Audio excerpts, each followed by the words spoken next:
আসসালামু আলাইকুম। আজকে দেখাবো রেডিমেড প্যাকেটে কিভাবে সবচেয়ে মজা করে হালিম রান্না করবেন। আজকে আমি হালিম মুরগির মাংস দিয়ে রান্না করে দেখাবো, তবে আপনারা চাইলে গরু অথবা খাসির মাংস দিয়েও হালিমটা রান্না করতে পারবেন। অনেকগুলো এক্সট্রা টিপস বলে দিব, এতে হালিমটা খেতে অনেক মজার হবে। সেই সাথে রান্নার প্রসেসটাও অনেক সহজ লাগবে। কথা না বাড়িয়ে চলুন হালিমের রেসিপিটা শুরু করি। আজকে আমি রাঁধুনি হালিম মিক্স দিয়ে হালিম রান্না করব। আপনারা অন্য ব্র্যান্ডের হালিম মিক্সের প্যাকেট নিলেও রান্নার প্রসেস সেম থাকবে। প্যাকেটের গায়ে রান্নার প্রসেস লেখা আছে, তবে এই প্রসেস ফলো করে রান্না করলে তেমন মজা হয় না। আমি একটু ভিন্নভাবে রান্না করি, এভাবে রান্না করলে অনেক মজার হয়। এক প্যাকেট দিয়ে হালিম রান্না করলে আপনারা 6 থেকে 7 জনের জন্য সার্ভ করতে পারবেন। এবার প্যাকেট খুলে দেখাই কি আছে।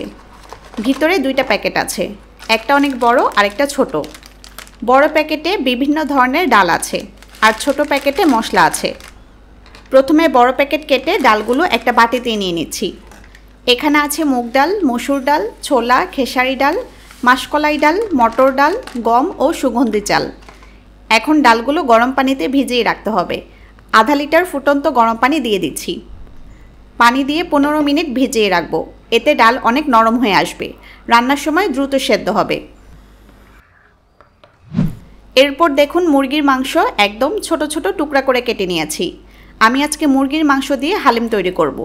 আপনারা গরু অথবা খাসির মাংস নিলেও সমস্যা নেই, আর এই প্রসেসেই রান্না করবেন। এখানে প্রায় 300 গ্রাম মুরগির মাংস আছে। মাংস ভালোভাবে ধুয়ে পানি ঝরিয়ে নিয়েছি। এখন রান্না শুরু করব। একটা প্যানে দিচ্ছি তেল, 10-12 টেবিল চামচ তেল দিলাম। চুলার মিডিয়াম আঁচে তেল গরম করব। তেল গরম হয়ে এলে দিচ্ছি পেঁয়াজ। 1 কাপ পেঁয়াজ স্লাইস করে কেটে নিয়েছি। এখন পেঁয়াজগুলো নেড়ে বেরেস্তার মতো করে ভেজে নিব।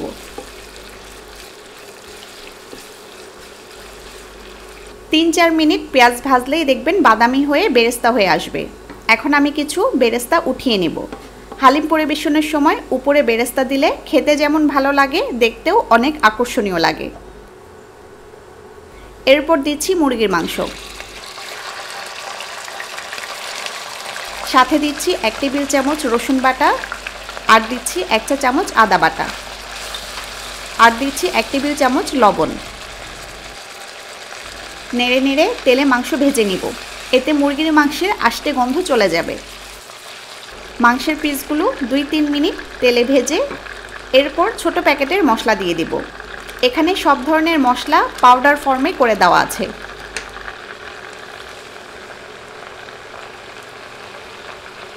মশলা দিয়ে ভালোভাবে নেড়ে মিশিয়ে দিব।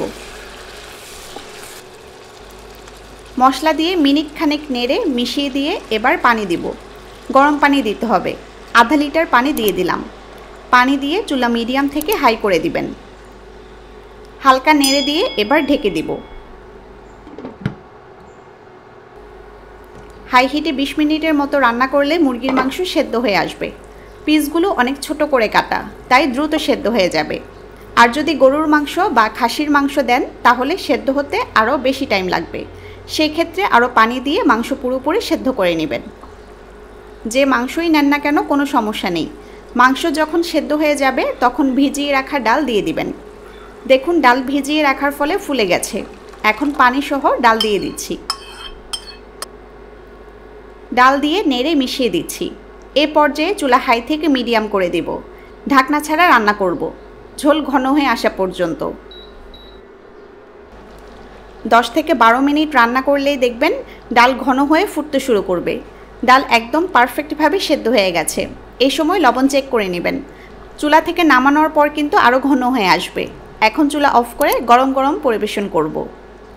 আমার এই প্রসেস ফলো করে রান্না করে দেখবেন অনেক ভালো লাগে খেতে। ট্রাই করলে অবশ্যই জানাবেন কেমন হলো।